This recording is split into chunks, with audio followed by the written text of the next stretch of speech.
writing. I was just concerned that in the 1970s books, there was little or no mention of the north of England, just a little bit here and there. And that's what triggered me over the years just to collect information, initially on paper and then eventually computerized. And now in retirement, I'm able to spend some time putting it together and extending the researches. Uh, Today's talk on bankers and brethren in Cumbria uh, was sort of triggered in my mind through a visit to a house. And I think at this point we will switch into the first frame of the thing. There we are. William Dilsworth Crewdson. Actually, to be spelt correctly, it's Dilworth Crewdson, but he was a banker in Kendal from a banking family. The banking industry in the Kendal area very much was based on wealth derived from sheep, and gradually some of the more wealthy farmers got into the banking role, and the Crewdsons were among them. In 1824, I think it was, he built a house on the fringes of the town. Maybe we could have the next slide.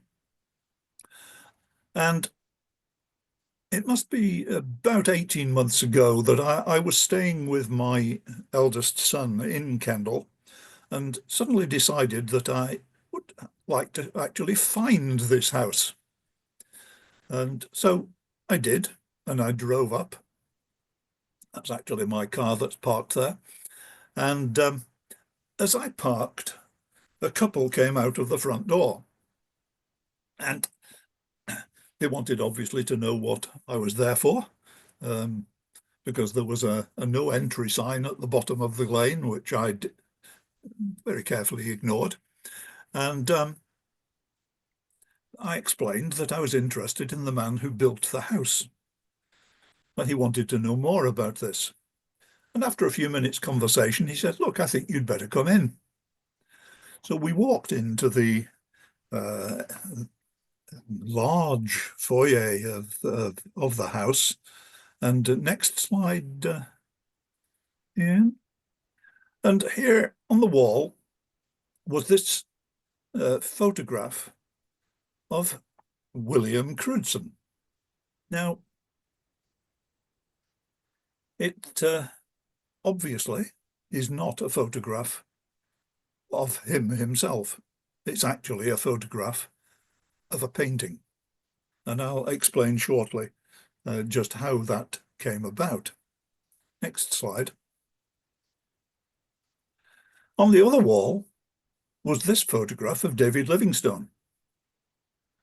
And underneath the photograph in the frame were the words, "Taken at Helm Lodge, Kendal, 1 week before he sailed on his Zambezi expedition."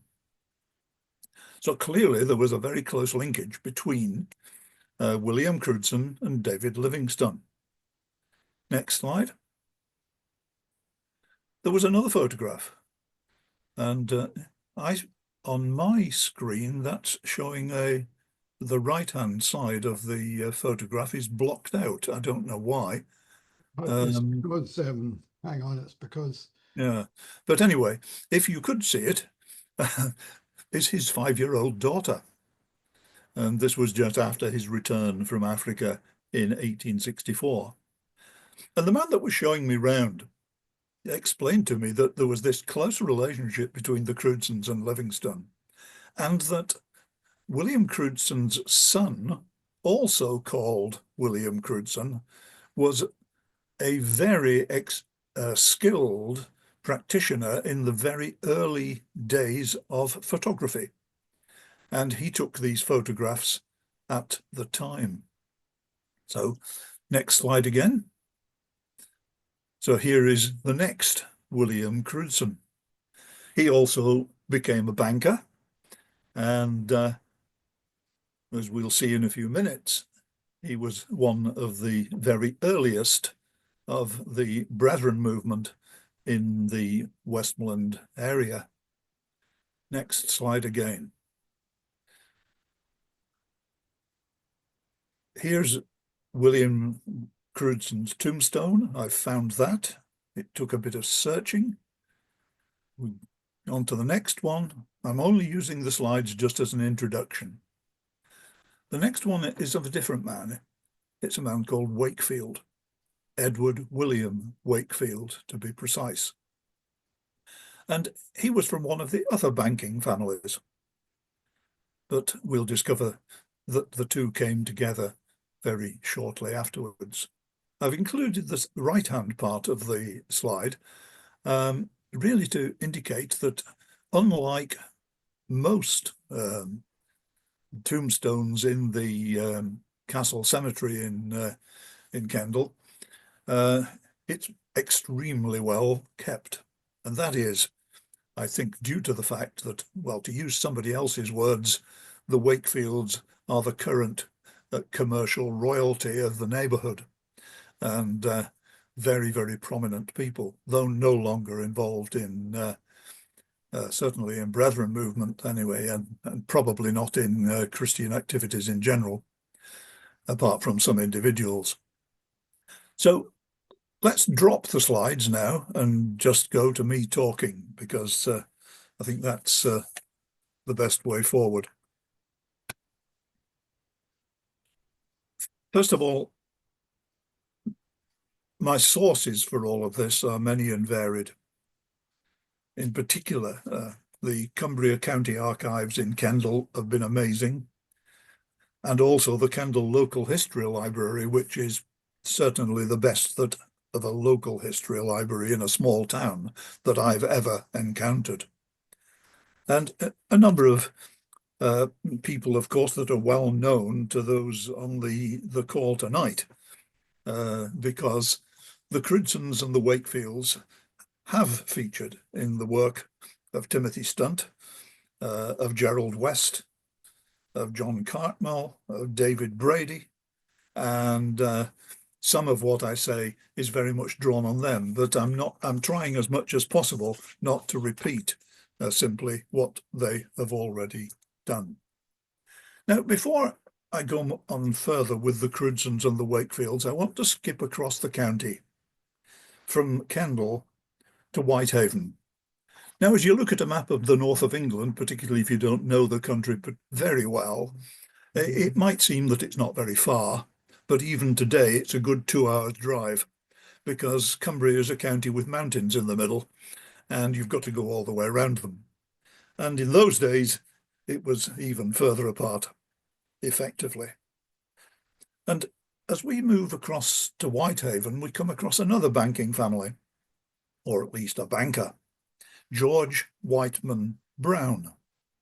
He was born in Wigan. He was the son of a publisher and printer and bookseller, a Baptist.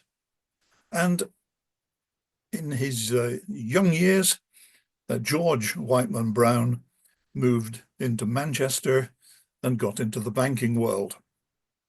It was there that he came across Brethren. Well, it's difficult to disentangle the origins of the Brethren in Manchester. David Brady and Fred Evans wrote something of the story in quite a number of years ago. But they would admit finding and unraveling the origins is extremely difficult. But somewhere in those origins, in the 1840s, late 1830s, 1840s, was George Whiteman Brown, a young man, a banker, who then, somewhere around 1842, got a job in the Bank of Whitehaven, and so moved from Manchester. Now, David Brady did refer to him in a paper about David Walther in the in the review, in the Christian Brethren Review in 2017. And because David Walther was Brown's second father-in-law. Now, exactly how the assembly was of Open Brethren, or there was no open closed at that stage, but how it exactly started in the early 1840s is now sort of hidden in the mists of history. But at some point, they started to meet together. And by the time you get into the 1850s, Brown was well established. He'd become the manager of the Bank of Whitehaven in Whitehaven itself, and covering the region. He became a well-known man. And he was also well known for his generosity. If I quote briefly from the obituary in 1871, when he died in a tragic accident, it says, "The deceased gentleman," now this is from the Whitehaven News, "the deceased gentleman was one among 1,000. Outside the sphere of his professional life, which may be said to have been a quite public character, Mr. Brown was in no sense of the word a public man. He was quite private. Yet, in spite of that, there are few names associated with the interests of our community more universally honoured than his."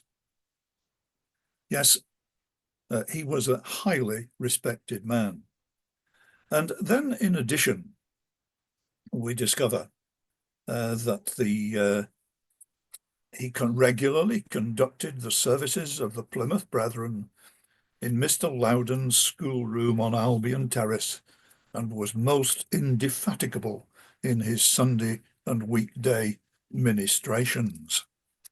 As I said, he died, sadly, in 1871 as a result of an accident with a horse-drawn vehicle that he was driving. And his funeral service was taken in part by Mr. Hodgson of Carlisle and Mr. Henry Groves of Kendal, who just the following year was about to launch the missionary Echo, now of course Echoes of Service. And Brown left a wife with 6 children, one of whom is celebrated with a blue plaque on the house where she was born in Whitehaven as Dame Edith Evans, the founder of the Ludhiana Mission Hospital in India. So here was one banker who was involved in spreading the Christian Brethren movement in the county of Cumbria. As I said, there is a lot of uncertainty about the detail as to how it started. The Cumbria county history and the normally authoritative history of Whitehaven as a town both give information which sadly is wrong, because there were 2 George Browns in the town at the time. And the other George Brown was in fact the leader of what became the Churches of Christ in the town. But it's a complicated series of events to unravel. But here was another banker. And now I'll come back to the bankers in Kendal. A Quaker banking family. As I said, after living over the business in the centre of Kendal in 1824, he built Helm Lodge outside the town, and he was deeply involved in the anti-slavery movement, both before and after his leaving of the Quakers. He was present at the 1840 Anti-Slavery Society Convention in London. And in the National Portrait Gallery, there is a painting by the artist Benjamin Robert Hayden, which shows the people who were meeting in that convention. And the way that it was produced was that he produced a painting with bodies but no heads to start off with. He then got the members of the meeting to sit for him while he painted their faces. And then he added their faces onto the crowd in the conference hall. And that is there in the National Portrait Gallery in London. And one of the faces is that of William Crutzen. And that is where the opening slide came from. He was a recognized minister in the Kendal Friends Quaker community, and his wife Deborah was recognized as an elder. But he was also very active in the local auxiliary of the Bible Society. And his view of the importance of the Bible became much greater than many of his friends in the Quaker movement could quite digest. As a result of his emphasis on the Bible, his reading of it, not only in the Quaker meetings themselves, but also in his home with the family and the servants, something which was not considered to be legitimate Quaker practice at the time.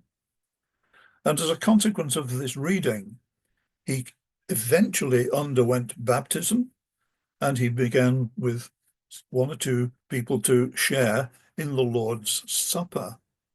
But he still continued in the Friends. He was eventually told that he must no longer minister. His wife had her recognition as an elder revoked. But still, he felt that even though he was now very clearly an evangelical, he felt that he must try to influence the movement in which he lived 60 years of his life. And he was very reluctant to give that up. His son, also William Crutzen, and there's sometimes some confusion between the two of them because they were both called William Dilworth Crutzen, and you can get the generations confused quite easily. But his son was somewhat more forthright, and in 1836 he left the Quakers. And he left the Quakers along with a man of his own age. In fact, Edward Wakefield, his friend, was a little bit older than him, just by about a year, if my memory serves me right. And he was slightly ahead of William in actually leaving the Quakers. And Edward Wakefield was then effectively the leader of a little group that eventually became the Kendal Brethren Assembly. It didn't happen only in Kendal. I mentioned before work in the past by Timothy Stunt and also by Gerald West and others. And they demonstrated quite clearly that there was influence from outside. The Crutzens were related by marriage to Plymouth and also to Tottenham. In Tottenham, John Eliot Howard was married to the elder William Crutzen's daughter. And there was a great deal of connection between what was happening in Tottenham and the development of assemblies there and what happened in Kendal. In 1838, John Eliot Howard, who was then staying in Kendal, wrote to a friend in the Midlands, and having expressed some disappointment with developments in Manchester, he continued. He said, "I think that at Kendal, the aspect of the thing is on the whole more encouraging. It's quite delightful to see the influence of true piety amongst the circle there. But what my dear father and mother Crewdson will do, I do not know. They at present continue to go to meeting, that is the Quakers. If they leave or are forced out, they will perhaps go to Ed Wakefield's congregation, and they are going on very happily.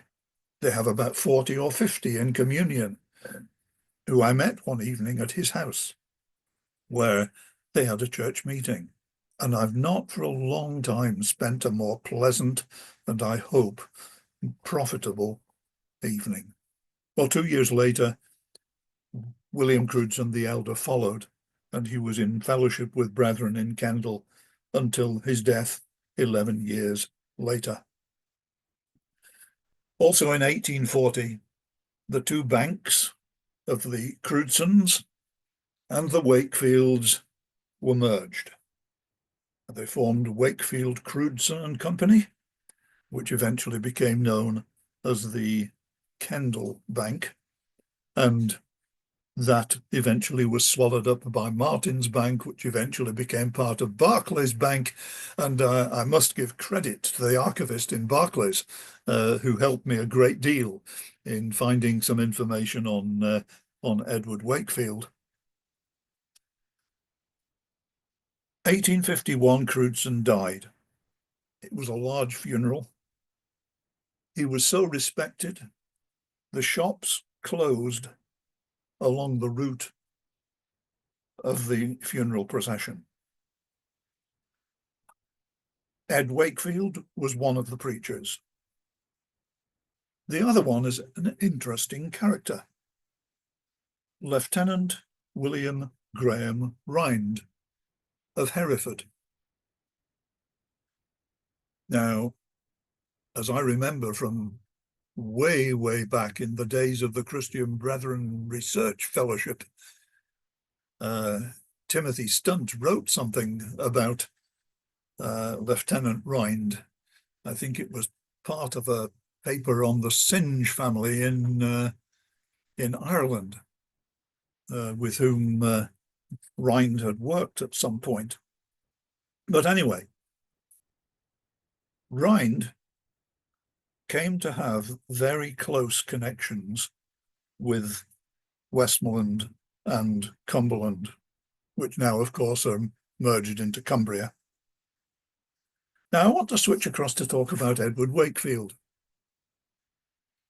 As I say, he was the first of the Kendal evangelical Quakers to resign from the Friends, and he met with other believers first in his own home. It was a large home, Berklands on the fringes of Kendal, and I guess it was probably to make it somewhat less overpowering to the poorer people of the town that he eventually started to use hired rooms in the centre of the town.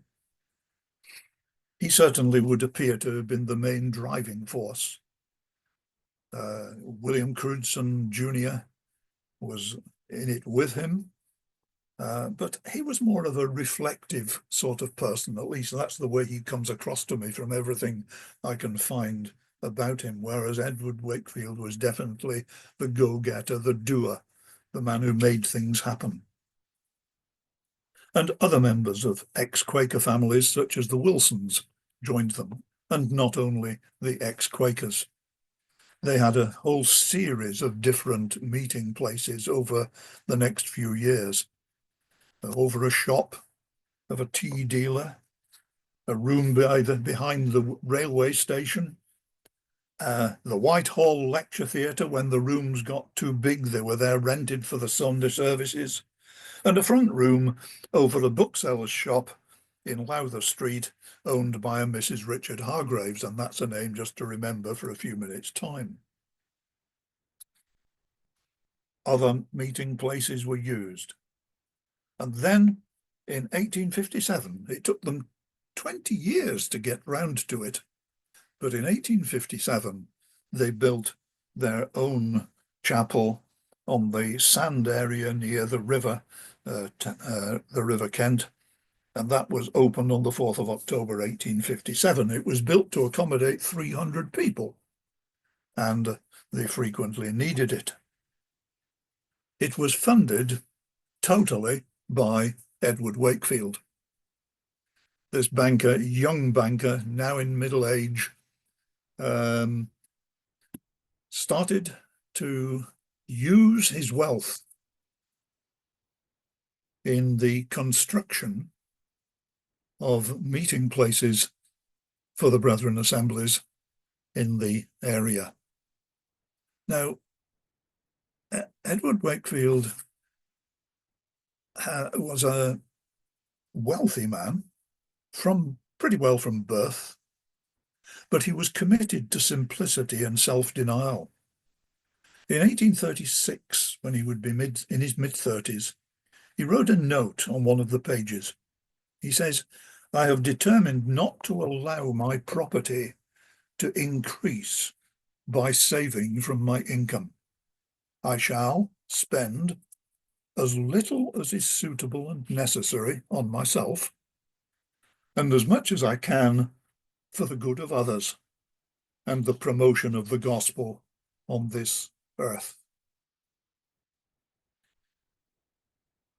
He spent his time and energies on a whole range of Christian activities and Christian-related activities, but also in just other activities in the town and the area which were going to be of help to people. He was, for example, a founding secretary of the Mechanics' Institute. He was also, though thinking as Christian activities, he was the chairman of the Kendal meeting for the London Missionary Society. And I do wonder whether that was either the result of the connections with Livingstone or possibly even a cause. He was involved in the Temperance Society. But there he had a problem, because there was a strong move to remove the gospel from the Temperance Society and insist that it should be solely a secular organization. Well, he said that he would resign if people were not permitted to mention the gospel. He says also in his speech on that occasion that as a Calvinist, he had no problem working alongside Arminians, but to neglect the gospel or to deny the Trinity is entirely another matter. He stood for his faith, and I understand, as far as I can understand, the gospel could still be incorporated into the work of the temperance movement, at least in Kendal. He was, along with William Crutzen the Younger, in the Kendal Natural History and Scientific Society. He was on the board of Guardians for the Poor. 1836, he was elected to the town council. And a practical man. He paid for a footbridge to be built over the River Trent. Got him into some trouble, but nevertheless, he insisted on doing it. And this was a man who, down the years, led, guided the church in the Sand Area Chapel, that eventually was in the Sand Area Chapel, and also had connections elsewhere. I understand from one of his obituaries that he was a trustee of the Mothers' Homes. Now, I've looked through Neil Summerton's recent book on Muller, and I did find a reference to trustees, but I couldn't find the names of the trustees, so I'm still wanting to try and check that out. But certainly he had a close connection with Muller, And he did, in fact, go and live in Bristol along with his wife, or if not live as a permanent home, at least reside there for some periods over about a 2-year period. And just as he was reaching the peak, he suddenly died. He'd been out one Saturday morning visiting the poor. He went to his room. Nothing unusual. He normally did that when he got home on Saturday. They found him later with his head on his desk, and he'd gone. The preachers at his funeral included George Muller, and also a man who I think merits more research than I've been able to trace, a man called Charles Hargrove, who was originally an Anglican minister in Ireland. Well, just in the year or two before his death, he had funded the building of the Sand Area Chapel in Kendal, but he didn't finish with that. In fact, even before that, he'd funded the building of a gospel hall in Bowness on Windermere. David Beattie, in his book on the Brethren, the Story of a Great Recovery in the 1930s, he wrote, "The assembly at Bowness on Windermere in the heart of the English Lake District appears to have commenced short after that of Kendal, the late 1830s. There are records of a meeting and a list of the names of those in fellowship as far back as the year 1836. Well, that list sadly does not seem to exist any longer. 1838, Harold Roden referred to a letter by John Eliot Howard mentioning an assembly in Bowness in 1838. In the 1840s, Lieutenant Rhind, who we've mentioned already, and Captain Hall, also associated with Hereford, are said from the newspapers to have preached at Windermere under what they called the Deborah tree. It would appear that they had quite close friendship with William Crutzen II. Well, in 1851, the Brethren in Bowness, they'd been using hired rooms, and Edward Wakefield built them a room. It still exists. It's still in use. Not now as an assembly meeting in it. Today, it's in use as a gospel radio recording studio, work continued by Bill Coates of the Kirby Stephen Assembly. Just as an aside, one major historical event in the Bowness Gospel Hall is that my parents were married there. 1894, up until then, the Wakefield family still owned the hall. It was inherited by William Wakefield, who was also involved with the Brethren. But after his death, the Wakefield heirs sold it to a group of trustees. And there's a very interesting comment, which is why I mentioned that sale to the trustees, because in the documentation, it refers to who was occupying the house next to the hall, and his name was Frank Vernal, who some years later was known in Scotland in connection with the so-called Vernalite needed truth, what shall we call it, sub-secession. And Vernal actually had preached in Bowness, running an evangelistic campaign. And at the end of the evangelistic campaign, it seems that he married a bonus lady and continued for some time to live there. Now, also 1851, Edward Wakefield funded the building of Bethesda Free Chapel in Keswick. The Keswick Assembly had certainly existed since the 1830s. Don't know how it was formed. It was mentioned, apparently, according to Harold Roden, in the Hereford Minute book in 1841.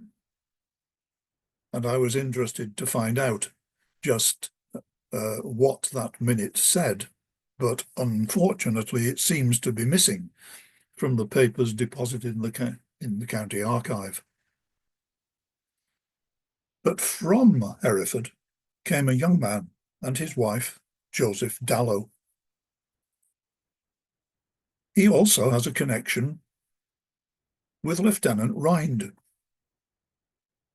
who had been the witness on Joseph's marriage to his wife Elizabeth in 1843.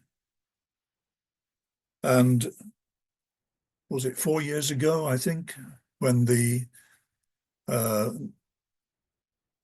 Barn Conference was in Sidmouth,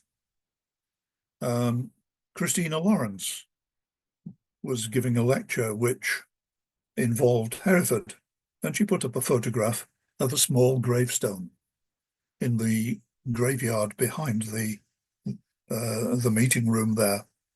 I nearly jumped out of my seat because that was the gravestone of the first child of Joseph and Elizabeth Dallow, just before they moved to Keswick. In 1850, when Harford Battersby, the later Keswick Convention founder, came as a curate to Keswick, he wrote to his brother-in-law, "A great many of the spiritually minded people among the poor have joined the Plymouth Brethren, who are now very strong here and have an admirable minister." Now, obviously, Joseph Dallow was seen as being the minister, though I doubt whether he took that title himself, but he was certainly the very visible leader. That was 1850, and in the following year, Edward Wakefield funded the building of Bethesda Free Chapel. I'm almost finished, but there are two other places that I must mention. If you remember, I referred to the Keswick meeting in a room over a bookshop owned by a Mrs. Hargraves. Well, they had a son. She had a son, William Hargraves. Barrow-in-Furness. When I look at William Hargraves' obituary in the witness, it says this: William B. Hargraves, aged 96, an assembly composed of 7 believers, was at his suggestion commenced in his house in 1873. He was not a preacher, but a pillar whose counsel was greatly valued. And who was William B. Hargraves? He was the manager of the Kendal Bank in Barrow. He had grown up surrounded by the Crewdsons and the Wakefields. He'd gone into banking as an accountant and been sent across to their branch in Barrow-in-Furness and was influential in the start of the assembly there. And I should say that, and I'm not just proud of it because that was my birthplace, but it became for something like a century a powerhouse of assembly work in the Northwest.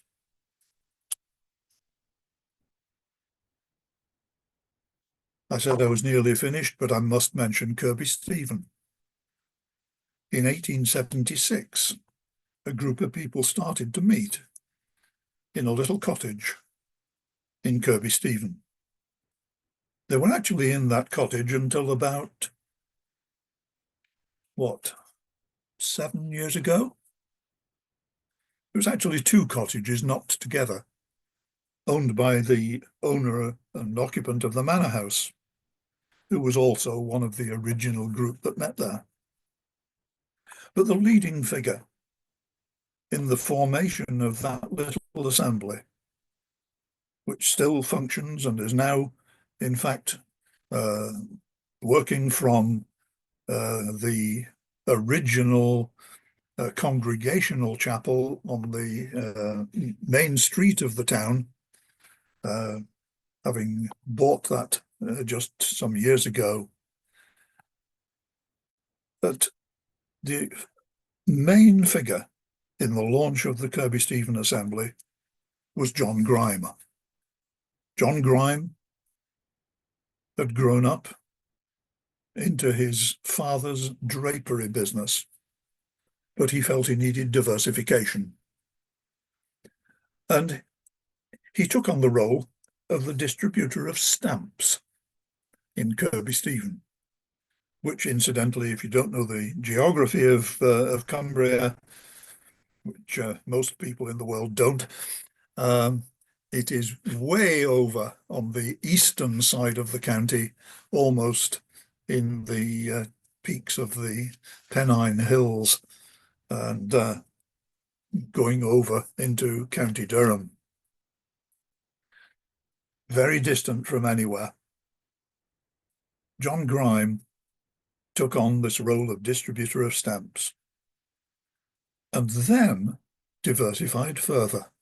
He became the representative in Kirby Stephen of the Kendal Bank, and had a close relationship with William Crewdson, who by that time, William Wakefield, who by that time was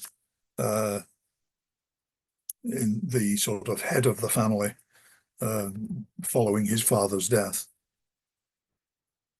So across the county, bankers had been involved in the launch of assemblies in Kendal,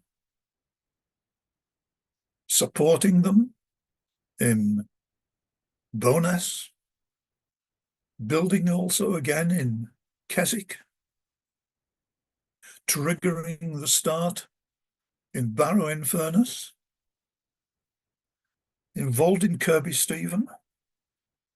And if you want to take it one removed, there was a young man who grew up in the Kendal Assembly and had previously worked in the house of the Wakefields and learned his faith and his church practice from them, Christopher Johnson, who eventually in 1891 was involved in the launch of the Open Brethren Assembly in Cockermouth, a banking family, and such an influence.